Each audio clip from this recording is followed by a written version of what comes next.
Hier, mardi 5 décembre, la référence mondiale qu'est le classement PISA a fait tomber son couperet et a confirmé une dégringolade historique dans les résultats scolaires des élèves. Ça n'a rien de nouveau. Très régulièrement, hélas, des professeurs tirent la sonnette d'alarme pour souligner que le niveau de la langue baisse d'année en année. Ça signifie que les élèves, même dans des niveaux avancés du secondaire, ne disposent plus de la connaissance ni de l'usage du vocabulaire, de la grammaire et de la syntaxe. En un mot, ils ne disposent plus de ce qui permet de communiquer avec toute la richesse de la langue. Alors que ces élèves, de plus en plus nombreux, continuent à comprendre ceux qui possèdent le même niveau de langage et donc à être compris par eux, ça se conçoit.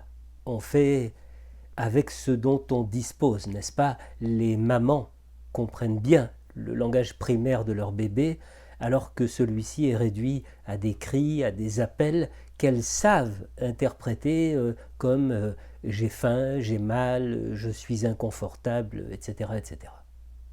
On ne peut pourtant nier que c'est la finesse de la langue qui permet à deux êtres d'entrer dans l'intime de la compréhension l'un de l'autre, d'utiliser les mots les plus adaptés pour dire un affect qui les étreint, de faire des liens judicieux, cohérents, d'accéder à des associations riches et surprenantes. Témoins que nous sommes de ce dépérissement, à quel squelette langagier pourrait bien se réduire demain une thérapie si l'appauvrissement de la langue devait se poursuivre? De quelle matière suffisante un analyste pourra-t-il se saisir dans l'accompagnement des analysants?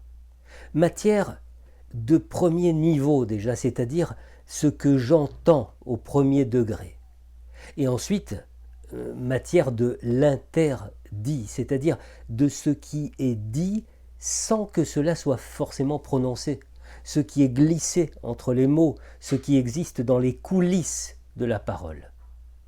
En arriverons-nous à une telle régression langagière qu'il nous faudra, à l'instar des mamans, tenter de décrypter des sonorités primales? Ce qui est sûr, c'est que parmi les causes de ce dépérissement, la diminution régulière du niveau d'exigence ne peut être niée, jusqu'au bac qui ne signifie plus rien, tant la volonté absurde d'égalitarisme a réduit là encore le spectre des fondamentaux qui étaient transmis aux élèves pendant des décennies. Ce qui est sûr également, c'est que les effets de la fracture sociale entre ceux qui jouiront toujours d'une parole riche et ceux qui l'auront perdue, ces effets se manifesteront aussi et encore davantage qu'aujourd'hui dans l'univers du soin. Avec quelles conséquences ?